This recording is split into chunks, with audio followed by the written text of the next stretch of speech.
Hello everyone. देखो यहाँ से स्टार्ट करते हैं हम लोग क्लास 9th की मैथमेटिक्स और आज हम लोग पढ़ेंगे क्वाड्रिलेटरल्स के बारे में। ठीक है, जो कि आपका है एनसीईआरटी में चैप्टर नंबर 8। तो इस वीडियो में हम लोग बहुत ही बेसिक सी बातों को डिस्कशन करने वाले हैं, जैसे कि क्वाड्रिलेटरल्स होते क्या हैं, कितने टाइप्स के होते हैं, इनके क्या क्या टर्म्स होते हैं और इनके बेसिस पर हम इनके जो एक्सरसाइज हैं यानी कि 8.1 उनको भी सॉल्व करना स्टार्ट करेंगे। देखो तो सबसे पहले ये हमारा जो वीडियो है ये हमारा होने वाला बहुत ही बेसिक, मतलब आपको क्वाड्रिलेटरल का अगर बेसिक भी नहीं पता तो फिर आ जाओ और यहाँ से आप देखो, समझो, चीज़ों को सीखो। देखो सबसे पहले हम ये समझते हैं कि एग्जैक्टली हमारा जो क्वाड्रिलेटरल होता है भाई वो होता क्या है। What is quadrilateral? देखो क्वाड्रिलेटरल कहने का मतलब होता है ना, क्वाड्रिलेटरल जनरली बनता कैसे है, तो जनरली ये बनता है 4 नॉन कोलिनियर पॉइंट से। किससे बनता है भाई?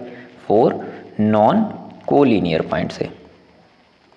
ठीक है, अब ये नॉन कोलिनियर पॉइंट्स क्या होते हैं? मतलब ऐसे पॉइंट जो एक सीध में ना हो। जैसे मान लो मैंने 4 पॉइंट्स बनाए, 1 2 3 4, तो ये चारों क्या है ना, ये चारों आपस में कोलिनियर है। कोलिनियर का मतलब एक साथ है ना, जैसे आप लोग 4 फ्रेंड्स हो और चारों के चारों एक ही सीधे में बैठ गए हो, दैट इज़ कोलिनियर। लेकिन हम कह रहे हैं कि नहीं, हमें कोलिनियर नहीं चाहिए, हमें नॉन कोलिनियर चाहिए। मतलब कि एक कहीं यहाँ होगा, एक यहाँ होगा, एक यहाँ होगा और एक कहीं मान लेते हैं कि यहाँ पर होगा। तो ये जो इन चारों पॉइंट्स को हम लोग बोलते हैं नॉन कोलिनियर पॉइंट्स। तो अब अगर हम इनको मिलाते हैं, देखो जरा, इनको अगर हम मिला दें, ये इसे ऐसे मिलाया, ठीक, इस पॉइंट को ऐसे मिलाया, इस पॉइंट को ऐसे मिला दिया और इस पॉइंट को ऐसे मिला दिया, तो ये जो हमारा शेप बन रहा है इसी शेप को हम लोग बोलते हैं क्वाड्रिलेटरल। इतनी बात समझ में आई क्या?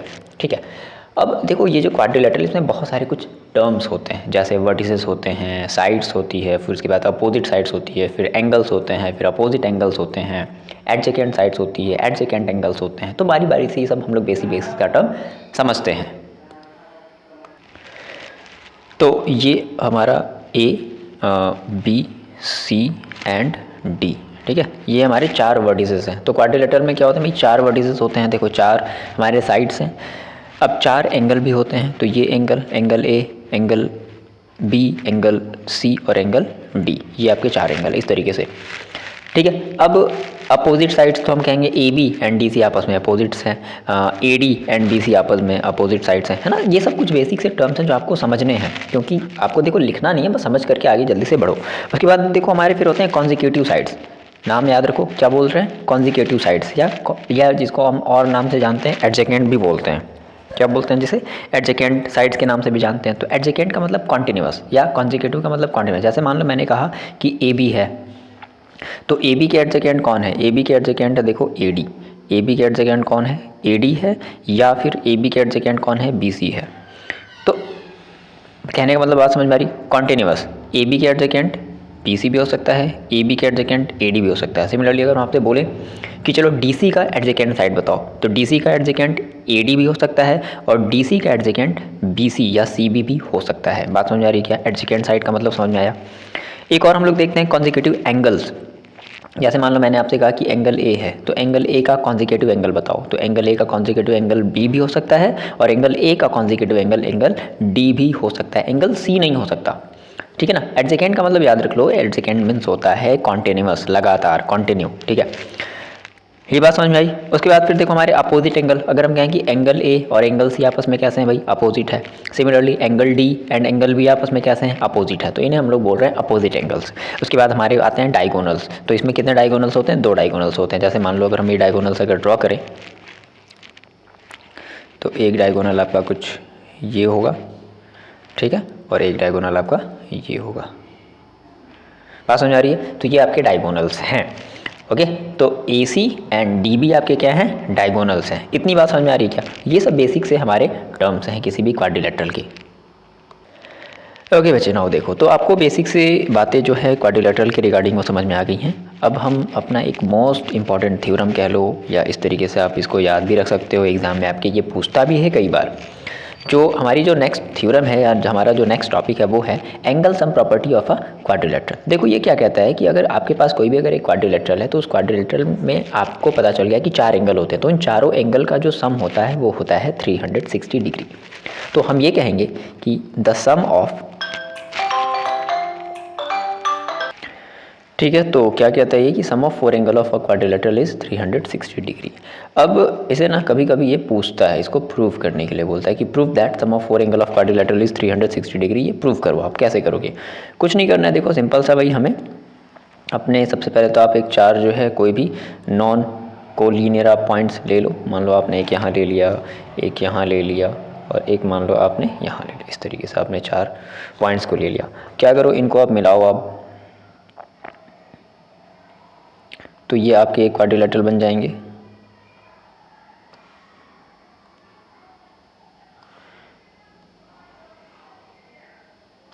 क्या बन गया? ये क्वाड्रिलेटरल बन गया। ठीक है, इसका नाम दे देते हैं हम लोग। इसे मान लेते हैं ए है और ये है बी, ये है सी और ये है डी। क्या करना है, आपको एक डायगोनल ड्रॉ करना है, जो कि आपको डायगोनल ड्रॉ करने आता है। तो आपने यहाँ से एक डायगोनल ड्रॉ कर लिया। ठीक है, थोड़ा सा टेढ़ा डायगोनल हो गया, सॉरी। यहाँ से हम लोगों ने एक डायगोनल ड्रॉ कर लिया। ओके, देखो तो इस तरीके से हम लोग ना थोड़ा सा ट्रायंगल के बारे में पढ़ चुके हैं। तो हम लोग यहाँ पर थोड़ी सी ट्रायंगल की प्रॉपर्टी लगाएंगे। ट्रायंगल की कौन सी प्रॉपर्टी लगाएंगे? तो हमें ये पता है कि अगर हम तीनों ट्रायंगल के एंगल को ऐड करते हैं तो उसका जो सम होता है वो 180 डिग्री मिलता है। तो हम बारी बारी से 2 ट्रायंगल देखो लेंगे। तो आपको 2 ट्रायंगल दिख रहे होंगे साफ साफ, ADC। तो हमने कहा कि इन ट्रायंगल ADC, अगर आप इस ट्रायंगल ADC की देखो अगर बात करोगे तो इस ADC में आपको पता है कि sum of all angle of a triangle is 180 degree. That means अगर हमसे बोले कि एंगल DAC, ध्यान से सुनना मेरी बात, एंगल DAC देख रहे हो ना, DAC यानी कि ये वाला angle plus angle ADC plus angle ADC plus फिर एंगल DCA। ठीक है, ये वाला angle DCA is equal to क्या होगा? 180 डिग्री। और इसके आगे आप क्या लिखोगे? एंगल ये angle sum property of triangle. Okay, कि सारे एंगल का सम जो है होता है 180 डिग्री होता है। ये आपका बनेगा इक्वेशन नंबर फर्स्ट। अब सिमिलरली आप इसी तरीके से देखो, सेकेंड वाला जो आपका ट्रायंगल है कौन सा है? ABC। तो आप क्या कहोगे? सेम फिर से इन ट्रायंगल ABC, इस ट्रायंगल ABC में आप फिर से वही property angle sum property apply कर दो। तो देखो BAC, ध्यान से सुनो, BAC ये वाला एंगल, ठीक है, एंगल BAC प्लस ये वाला एंगल BCA या ACB भी बोल सकते हो, आपकी जो मर्जी, एंगल ACB। ठीक है, ACB दैट मीन्स ये वाला एंगल। फिर CBA plus angle CBA is equal to कितना होता है? 180 डिग्री। ये भी आपका बनेगा angle sum property of triangle से। क्या हुआ? आपके पास 2 इक्वेशन बन गए, equation first and equation second. इन दोनों इक्वेशन को आप आपस में ऐड कर दो। तो क्या करेंगे? By adding equation first and second, देखो ऐड कर देते हैं तो देखो क्या हो जाएगा? Angle DAC plus angle ADC plus angle DCA plus LHS वाले को देखो ऐड कैसे करते हैं, जिन बच्चों को नहीं पता, LHS वाले को LHS में ऐड करते हैं, RHS वाले को RHS में ऐड करते हैं। तो ये LHS है, ये भी LHS है, प्लस अब हम इस वाले LHS को ऐड करेंगे तो एंगल देखो BAC, angle BAC plus angle ACB plus angle CBA is equal to ये 180 कितना हो जाएगा? 180 प्लस 180। देखना अब यहाँ से आप ध्यान से अगर देखो तो ये जो DAC है, ठीक है ना, देखो जनरली हमें चाहिए क्या? हमें ये करना है कि एंगल A को प्लस एंगल B को, एंगल C को और प्लस एंगल D को अगर हम ऐड कर दें तो ये आना चाहिए 360 डिग्री आना चाहिए। ठीक है, तो देखो ध्यान से ज़रा देखोगे, अगर आप DAC है ना, इस वाले एंगल को देखो, DAC मतलब ये एंगल। अच्छा, फिर ये जो एंगल आपको दिख रहा है, ये वाला जो एंगल दिख रहा है, तो इन दोनों को मिला करके हम एंगल A तो लिख ही सकते हैं। अब आप देखो कि ये जो BAC ये कहाँ पर है, देखो तो DAC और प्लस BAC को मिला करके हम क्या एंगल A नहीं लिख सकते पूरा का पूरा? ज़रा देखो ध्यान से, DAC ये छोटा सा एंगल और ये वाला छोटा सा एंगल, इन दोनों को मिला करके हम टोटल एंगल A लिख सकते हैं। यानी कि इन दोनों को मिला करके बच्चे हम क्या लिख सकते हैं? एंगल A लिख सकते हैं, एंगल A लिख सकते हैं। बताओ इतनी बात समझ में आई? इसके बाद फिर देखो एंगल ADC, ADC, तो ठीक है, ये तो पूरा का पूरा ही है ADC, एंगल ADC को हम लोग एंगल D भी लिख सकते हैं, कोई दिक्कत नहीं है। फिर देखो DCA यानी कि ये वाला छोटा सा एंगल और ये वाला छोटा सा एंगल मिल करके हम लोग क्या लिख सकते हैं, हम ये पूरा का पूरा एंगल लिख सकते हैं एंगल C। तो एंगल DCA यानी कि ये, और प्लस एंगल एक और आपको एंगल मिलेगा BCA या ACB, ठीक है, ACB, इन दोनों को मिलाकर के हम लोग एंगल लिख सकते हैं एंगल C, एंगल C लिख सकते हैं। फिर CBA, तो CBA ये पूरा का पूरा एंगल B ही है, तो हम इसे एंगल B भी लिख सकते हैं। तो बात समझ में आ गई क्या, एंगल B लिख सकते हैं इज इक्वल टू 180 + 180 कितना हो जाएगा 360 डिग्री। सो फाइनली हम ये कह सकते हैं क्या कि angle A plus angle B plus angle C plus angle D is equal to 360 degree, 360 degree. और यही हमें क्या करना था, लाना था।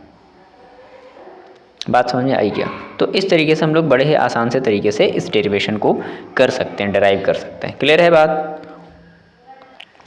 देखो ये एक ऐसा थ्योरम है जिसके बेसिस पर आपको मोस्टली क्वेश्चन इसके बेसिस पर आपको देखने को मिलेंगे, है ना। जो एक्सरसाइज आपका 8.1 होगा वो ज़्यादातर क्वेश्चन आपको इसी पर देखने को मिलेंगे। कुछ और भी बातें समझते हैं। देखो नाउ अब हम लोग नेक्स्ट बात करते हैं टाइप्स ऑफ क्वाड्रिलेटरल की। तो अगर आपको वैरायटी नहीं पता होगी कि कितने तरीके के हमारे टाइप्स हैं क्वाड्रिलेटरल के, उनकी क्या प्रॉपर्टीज़ होती है, कब हम उसे पैरेललोग्राम बोलेंगे, कब हम उसे ट्रेपेजियम बोलेंगे, कब हम उसे काइट बोलेंगे, रेक्टेंगल कब बोलेंगे, रोम्बस कब बोलेंगे, तो फिर आपको ये चैप्टर बिल्कुल भी समझ में आएगा नहीं। तो इतनी बातों को जल्दी से आप नोट डाउन कर लो, और अगर कहीं कोई भी अगर प्रॉब्लम आती है तो आप कमेंट करके बताओ। ओके, नाउ नेक्स्ट हम लोग समझते हैं टाइप्स ऑफ क्वाड्रिलेटरल। तो हेडिंग लगा लो, टाइप्स ऑफ क्वाड्रिलेटरल। नाउ देखो बच्चे, बात करते हैं टाइप्स ऑफ क्वाड्रिलेटरल की। तो सबसे पहले हम लोग देखते हैं ट्रेपेजियम। ट्रेपेजियम देखो है क्या ना, थोड़ा सा ये अजीब सा वर्ड है, ठीक है, बट है देखो बड़ी आसान सी चीज़। क्या बोलता है कि ट्रेपेजियम में जनरली आप लोगों ने क्वाड्रिलेटरल देख लिया कि इसमें 4 साइड्स होते हैं। तो अब हम लोग 4 साइड से रिलेटेड देखेंगे कि ऐसे कितने शेप्स हैं जो 4 साइड के हों, जिसमें 4 साइड्स हों, और ऐसे हम लोग कितने शेप बना सकते हैं, ठीक है। तो देखो पहले हमने ट्राई किया तो हमने कहा कि भाई देखो ये हमारा बना ट्रेपेजियम। ट्रेपेजियम में क्या होता है कि कोई भी 2 अपोजिट साइड्स पैरेलल होते हैं।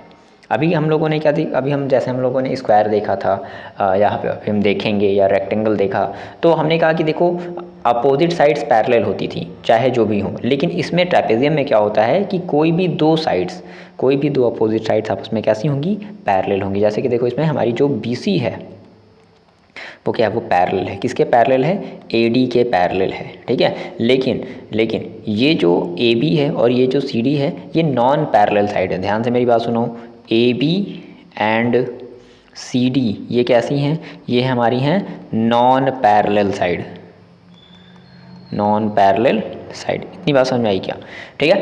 तो ये हमारा हो जाता है trapezium.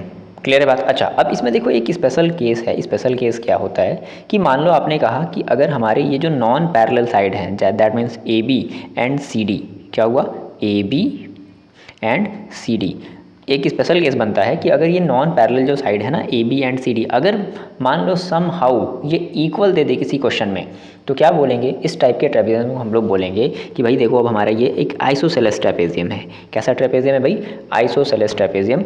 If non parallel sides are equal, that means AB और CD आपस में अगर इक्वल हो जाए तो हम बोलेंगे देखो हमारा ये एक आइसोसेलेस ट्रेपेजियम है। तो ट्रेपेजियम की जो बात है वो आपको क्लियर हो गई। ओके, नाउ नेक्स्ट बात करते हैं हम लोग पैरेललोग्राम की, जो कि ऑलमोस्ट सभी बच्चे जानते हैं। पैरेललोग्राम क्या होता है कि अपोजिट जो साइड्स होते हैं वो आपस में पैरेलल एंड इक्वल भी होते हैं, ये बात भी आप ध्यान रखोगे, ठीक है। तो पैरेलल होते हैं, देखो जैसे कि BC और AD हमारी क्या है, आपस में पैरेलल है। AB एंड CD हमारी आपस में क्या है, पैरेलल है। तो पैरेललोग्राम को हम लोग इस तरीके से रिप्रेजेंट करते हैं, ऐसे पैरेलल का सिंबल लगा करके उसके आगे लिख देते हैं GM, तो पैरेललोग्राम। तो हम लोग इतना बड़ा पैरेललोग्राम ना लिख करके केवल क्या लिखेंगे, ये साइन लगाएंगे पैरेलल का और GM आगे लिख देंगे, दैट इज़ पैरेललोग्राम, ठीक है। तो ऐसे लिख देंगे कि ABCD इज़ अ पैरेललोग्राम। इस तरीके से लिखने का इसका तरीका होता है। पैरेललोग्राम आपको समझ में आया कि इसमें कौन कौन से साइड्स पैरेलल हैं, AD और BC आपस में पैरेलल हैं, AB एंड DC आपस में कैसे हैं, पैरेलल है। ओके, नाउ नेक्स्ट देखो हम लोग बात करते हैं रोम्बस। अच्छा, यहाँ पर एक स्पेशल नोट आप ज़रा ध्यान दो। नोट क्या है ये चीज़ आपसे ये बोलता है कि मान लो जैसे आपने अभी पैरेललोग्राम देखा, ठीक है, इसके पहले वाले में आपने क्या देखा, आपने पैरेललोग्राम देखा। तो इन पैरेललोग्राम के इस वाले एंगल और इस वाले एंगल का अगर हम सम ले लें, क्या ले लें भाई, इन दोनों एंगल का, जिसको हम लोग क्या बोलेंगे, एडजेकेंट एंगल, जो कि मैंने आपको बताया। तो इन दोनों एंगल का जो सम होता है वो 180 डिग्री होता है। ये बहुत इंपॉर्टेंट बात है, ठीक है। इन दोनों एंगल का सम कितना होगा, 180 डिग्री होगा, जो कि आपको याद रखना पड़ेगा। तो एडजेकेंट एंगल का जो सम होगा पैरेललोग्राम में वो होगा 180 डिग्री। ये बात मैंने नोट में लिख दी है। एक चीज़ और कि आपका जो पैरेललोग्राम है, देखो ध्यान सुनना, ये एक ऑब्जेक्टिव क्वेश्चन या कभी कभी ट्रू फॉल्स क्वेश्चन ऐसे करके पूछता है कि आपका जो पैरेललोग्राम है वो एक ट्रेपेजियम हो सकता है, लेकिन ट्रेपेजियम कभी भी पैरेललोग्राम नहीं हो सकता। मेरी बात समझ में आई क्या? मैंने क्या कहा आपसे कि आपका जो देखो पैरेललोग्राम है, ठीक है, अब पैरेललोग्राम इज़ अ ट्रेपेजियम। तो पैरेललोग्राम देखो क्या हो सकता है, पैरेललोग्राम हमारा ट्रेपेजियम हो सकता है, लेकिन जो आपका ट्रेपेजियम है इज़ नॉट अ पैरेललोग्राम। ये बात आप ध्यान रखोगे। क्लियर हुई बात? ओके, तो ट्रेपेजियम एंड पैरेललोग्राम से बातें जो हैं वो आपको क्लियर हो गई। नाउ नेक्स्ट देखो हम लोग बात करते हैं रोम्बस की। तो रोम्बस में देखो क्या होता है ना कि ऑल साइड्स हमारे इक्वल होते हैं। रोम्बस देखो एक तरीके से स्क्वायर का ही भाई है, लेकिन स्क्वायर में क्या होता है ना कि जितने भी हमारे एंगल होते हैं ना वो सभी के 90 डिग्री पर होते हैं, लेकिन रोम्बस में ऐसा नहीं होता है। साइड्स तो इक्वल होते हैं, जैसे ये जो सिंबल आपका रिप्रेजेंट है ये क्या बता रहा है कि ऑल साइड्स आर इक्वल, ठीक है, लेकिन जो एंगल होते हैं वो 90 डिग्री पर नहीं होते हैं।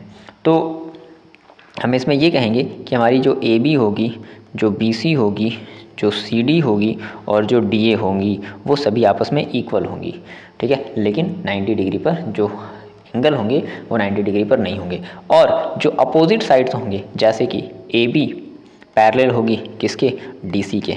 चलो नेक्स्ट बता दो। और जो AD पैरेलल होगी वो मतलब AD जो होगी वो पैरेलल होगी किसके, BC के।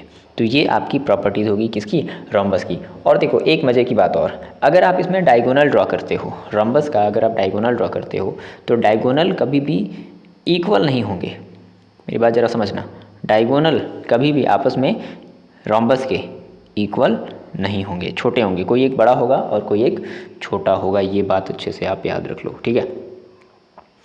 अच्छा, इसमें एक चीज़ और कि ये जो हमारे जो डायगोनल्स होते हैं, ठीक है,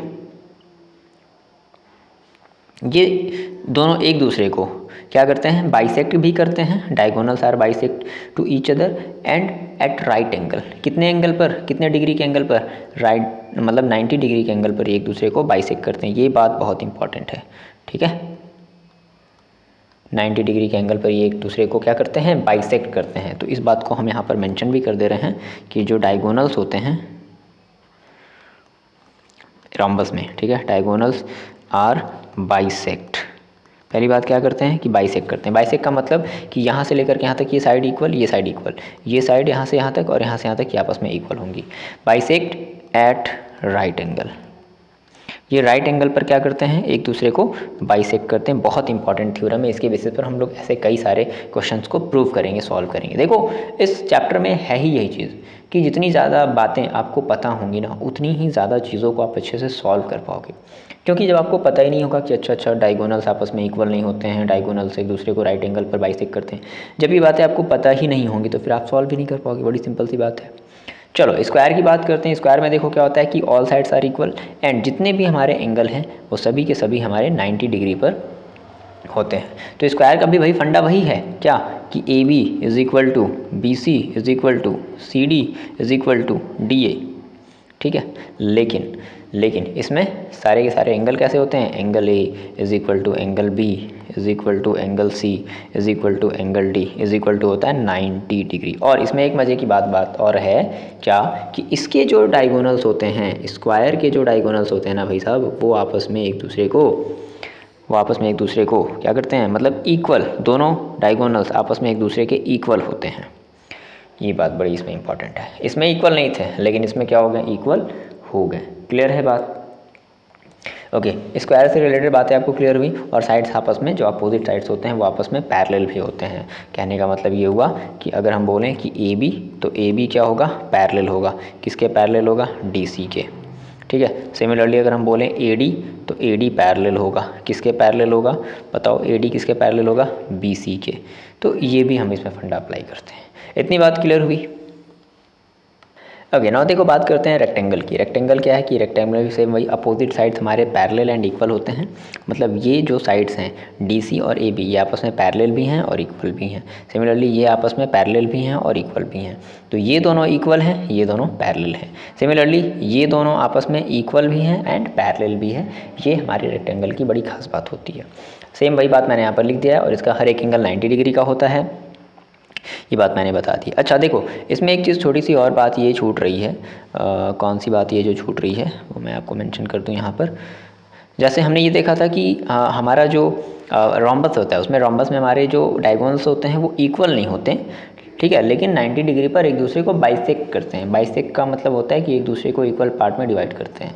स्क्वायर में क्या होता है, मैंने आपको क्या बताया कि diagonals are equal, diagonals equal भी होते हैं और साथ ही साथ एक दूसरे को 90 डिग्री पर बाइसेक्ट भी करते हैं। ये बात भी बहुत इंपॉर्टेंट है। तो मतलब कहने का कि स्क्वायर में दोनों चीज़ें हो गई कि इक्वल भी है डायगोनल्स और बाइसेक्ट भी कर रहे हैं, मतलब बाइसेक्ट भी कर रहे हैं, 90 डिग्री पर भी कर रहे हैं।